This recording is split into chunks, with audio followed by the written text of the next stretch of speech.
జై శ్రీరామ్ అండి. ఈ యొక్క వీడియో మన బ్రాహ్మణ్స్ కోసమేనండి.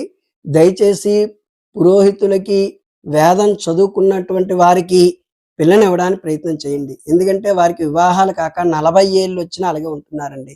వారు స్మార్థం నేర్చుకోవాలంటే 6 సంవత్సరాలు, అలాగే వేదం నేర్చుకోవాలంటే ఒక వేదం 12 సంవత్సరాలు పాఠశాలలో గడిపి ఇంటికి వస్తారండి.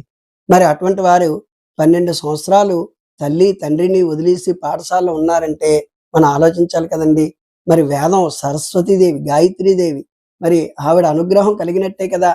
మరి అడిగితేనండి, మా అమ్మాయి సాఫ్ట్వేర్ అయితే చేసుకుంటానంటుందండి, లేదా గవర్నమెంట్ ఉద్యోగం ఉంటే చేసుకుంటానంటుందండి, పంచిగట్టిన వాడిని పశువు కొమ్ములు ఏరుకున్న వాడిని చేసుకోనంటుందండి, సిక ఉన్నవాడిని చేసుకోనంటుందండి, ఎక్కడికి వెళ్ళినా సిక కనిపిస్తుందండి, ప్యాంటు చొక్కా ఉంటే బాగుంటుంది కదండి అనేసి ఆ తల్లిదండ్రులు కొంతమంది ఆ రకంగా అంటుంటే మరి మన పురోహితుల పెళ్ళిళ్ళు ఎలా అవుతాయండి?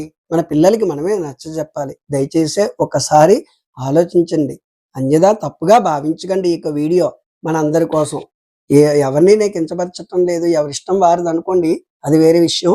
కానీ మన పురోహితులకి పిల్లనివ్వండి దయచేసి. ఎందుకంటే మన పురోహితులు పిల్లనిస్తే కదా వారి పెళ్ళిళ్ళు అవుతాయి. మరి ఎవరిస్తారు కదండి! ఎవరిస్తారండి మరి? 80% మంది పురోహితులు పెళ్ళిళ్ళు, వివాహాలు కాక ఉన్నారు. 20% మంది ఆడపిల్లలు బీటెక్‌లు, ఎంటెక్‌లు చదువుకున్నటువంటి వారు ఉన్నారు. మరి ఒక్కసారి ఆలోచించండి. జై శ్రీరామ్.